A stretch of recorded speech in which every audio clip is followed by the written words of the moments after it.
In the last video, we started looking at second order recurrence relations and we looked at what's probably the most standard case. This video is going to look at a few different cases, getting gradually more unusual and looking at how we can deal with those. The first one's going to be fairly similar to what we looked at last time. So the first example I want to consider is looking at a second order recurrence relation where we've got un subtract 4un subtract 1 plus 3un subtract 2 equals 0. So I'm giving you a homogeneous equation here because our equation only involves UNs. It doesn't involve any extra terms involving n or 2 to the n or anything like that. On the other side, I've already rearranged it so we've got equals 0 here. So in terms of approaching this, we can approach this exactly the same as we started to approach the ones in the last video. And I'm going to go straight to the auxiliary equation because we've got a homogeneous equation here. So we're going to go straight to saying the auxiliary equation is lambda squared, subtract 4 lambda plus 3 equals 0. And this, we can just factorize this as a nice, easier quadratic for us to solve. So lambda subtract 3, lambda subtract 1 works. And we get lambda is equal to 3 or lambda is equal to 1. So because of this, our complementary function is just some number, I'm going to say p, multiplied by 3 to the n, and then plus some number q times by 1 to the n. Now, this is the first unusual case, even though it's relatively easier to deal with. That second term, that q times 1 to the n, we should see, well, that's actually just going to be q times 1, which is just q. So when you have 1 as one of your roots of your auxiliary equation, then your complementary function, that part will just become a plus, a constant. That doesn't really complicate matters too much, but I just want to consider what would have happened now if instead we'd been given the equation un subtract 4un minus 1 plus 3un minus 2 is equal to 5n plus 2. Because in this case, you'd have started the same, you'd have got your homogeneous equation set on the right-hand side equal to 0, and you'd have got exactly what you've got. Now, when you go to the trial function here, it would be tempting to try a trial function in the form un of it's a linear function on the right, so to try a linear function. If you try it, you'll see you get in all sorts of difficulties. You're not able to make it work. The reason for this is because we've already got a constant appearing in our complementary function. So we can save testing it out and seeing it fails. But whenever we try a trial function that seems up the right form and it doesn't work, our solution's a nice easy one. We're just going to multiply that trial function by n. So instead of doing that trial function, we're going to want to use a trial function of an squared plus bn, and then that should work nicely. I'm not going to go through all the subbing in here, but you are just going to take those and sub in. Now, you need to be careful here, but it is just a bunch of algebra to work through. Un minus 1, you'd be subbing in as a brackets n minus 1 all squared plus b brackets n minus 1, and the same for un minus 2, replacing n with n minus 2, sub it all in, and then you will be able to equate your coefficients of your n squared n's. You should find that one of those terms completely disappears, which is why we don't need that extra plus c term in there to match all the coefficients correctly. So that's our first case, and that's basically the same as you saw last time, just with a more complicated effect on any potential trial functions. Now, so far, so good. But what if we don't get just two distinct real roots from our auxiliary equation?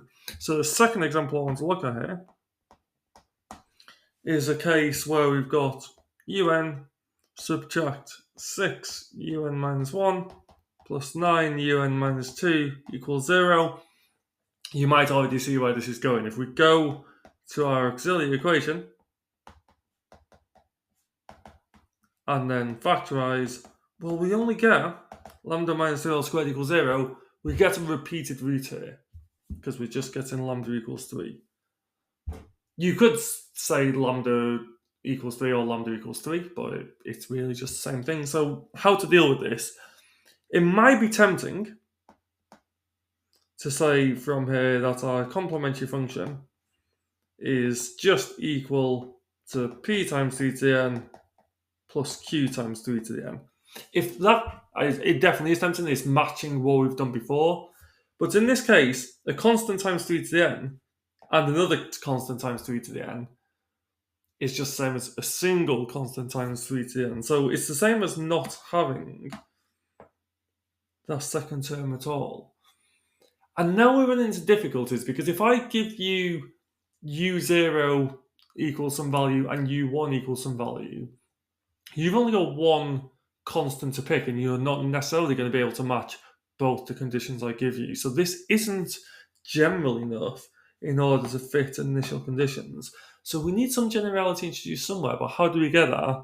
It turns out that if what we want to do, in the case of a repeated root, is that we make it Pn plus Q times 3 to the n. I'm not going to show you it works now. My recommendation would be that you pause the video and you try substituting it in. So by that, if you want to verify this works, try replacing un with that, and your un minus 1 would then be p brackets n minus 1 plus q times 3 to the n minus 1, and your un minus 2 is similar. If you sub that all in to the initial equation, you should find it all simplifies and all your p's and q's disappear. There's a decent amount of algebra to go through, but it is just substituting, so I'm not going to go through that. The main takeaway is if we've got a repeated root of 3, then it's Pn plus Q times 3 to the n. More generally, if we've got a repeated root of lambda, then the complementary function is going to be Pn plus Q times lambda to the power n. So that's if we've got a repeated real root. Now there's a final case coming up, which is going to be harder, which is, well, what if we don't have any real roots? What if our roots are complex? So that's what I want to consider as our final possibility here. So EG3 here.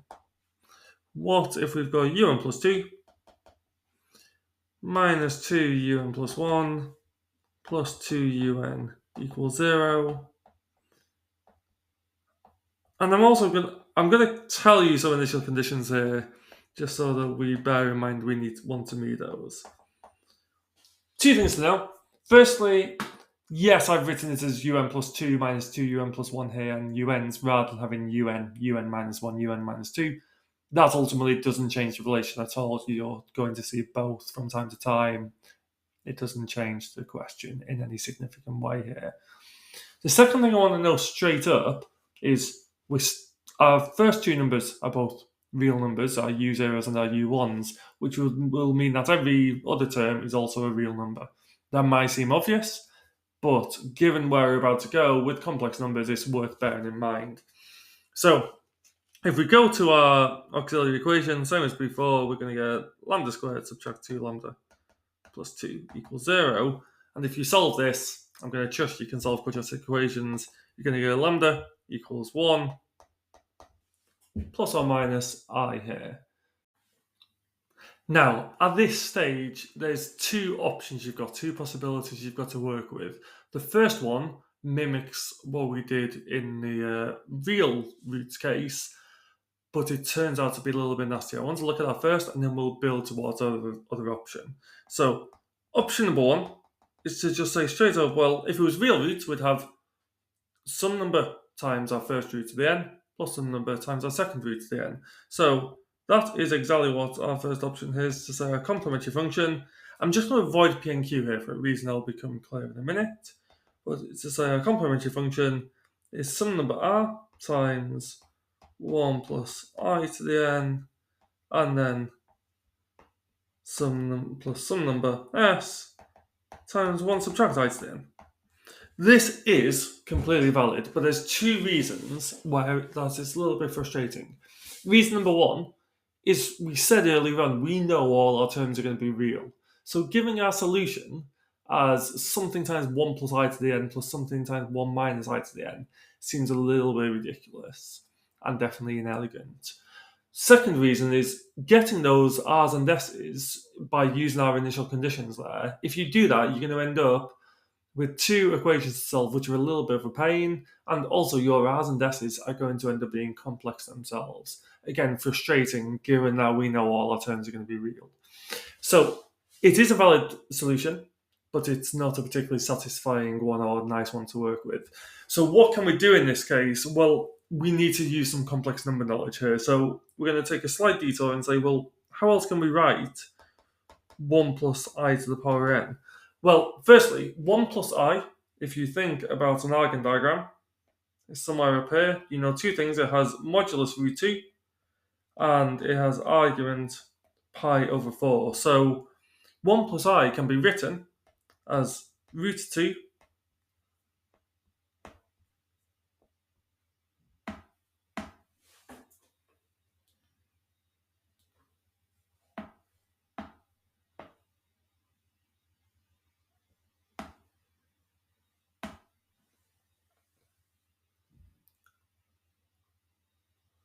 So 1 plus I can be written as root 2 and then cos pi over 4 plus I sine pi over 4 using modulus arguments form here, and then we've got all that to the power of n. Now, if we're doing a complex number to the power of n, if you know De Moivre's theorem, this is straight up De Moivre's theorem. If you haven't done De Moivre's theorem yet, then we can use what we know about multiplying complex numbers. We know two things. We know that the mod of ZW is mod Z mod W. So the modulus of this number done to the power of n, as long as n's a positive integer here, it's just going to be root 2 to the power of n, because we'll do root 2 times root 2 n times. So we're going to go root 2 to the n. And then the argument of this number, well, if we keep adding the arguments n times, we're going to get n pi over 4 as our argument here. So this is cos n pi over 4 plus I sine n pi over 4. As I alluded to, this is a theorem in itself. It gets called De Moivre's theorem. It'll be used plenty in your further pure core, but if you haven't done that yet, that's where this is coming from. So we could want to do the same for our 1 subtract I. Now, 1 subtract I to the end, the argument's going to be the same. It's still going to be root 2, but on our argon diagram, it's going to be below the real axis, so the argument's going to be negative pi over 4. So we're going to get cos negative pi over 4 plus I sine negative pi over 4. And then that's still all to the n. Mimicking what we did before, we're going to go root it to the n, and we'll get cos of minus n pi over 4, because we're adding minus pi over 4 n times, plus I sine minus n pi over 4. I want to go one more step here, though, because even though this is a modulus argument form, there's actually a nicer option here, which is that, notice, thinking about the cos graph and this symmetry either side of the y-axis, cos of negative n pi over 4 is the same as cos of n pi over 4. So I'm going to just replace that with cos of n pi over 4. And then think about the sine graph and how the cos of the sine of the negative is negative of sine of positive theta. We can rewrite the second bit as subtract I sine n pi over 4, just so that we've got it in the same sort of form as 1 plus I to the n. Now, if we take these and whack them in here, I'm not going to go through all the algebra here, but I'm saying if we have R lots of this plus S lots of this, I'd suggest you pause and give it a go just for a minute. It won't take long, but you should find that lots of simplification happens, and all you're going to be left with as your complementary function, which in this homogeneous case would just be our un, is going to be, you'll find you've got u plus v lots of root 2 to the n cos n pi over 4. And then you've got u subtract v lots of root 2 to the n sine n pi over 4.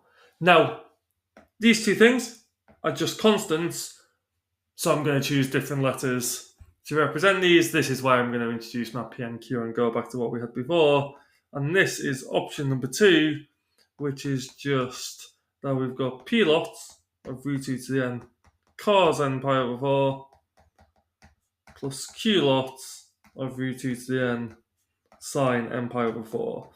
So more generally here, what can we use? Well, if we have the complex numbers, complex roots, and we get them in modulus argument form, so if lambda is r cos theta plus I sine theta, and we just choose theta to be the positive argument because remember, our complex roots are always going to be complex conjugates here, so one will be the positive argument, one will be the negative argument, then our complementary function will always be, and we could have factorized out our root 2 to the n here even, so I'm going to factorize out my r to the n here, and it's just cos p cos n theta plus q sine n theta, and this should make it a lot easier to find out p and q, and we don't have to get complex numbers involved at all.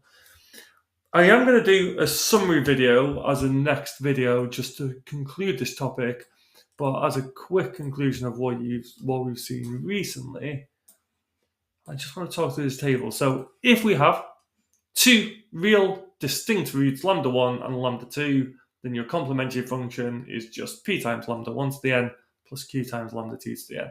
If we have a repeated real root, that's exactly the case we saw in example 1, and rather than just saying p times lambda to the n plus q times lambda to the n, that doesn't give us enough generality. We have to go for a linear term here. I think I wrote above pn plus q, but it doesn't matter. You just switch around what your p and q are.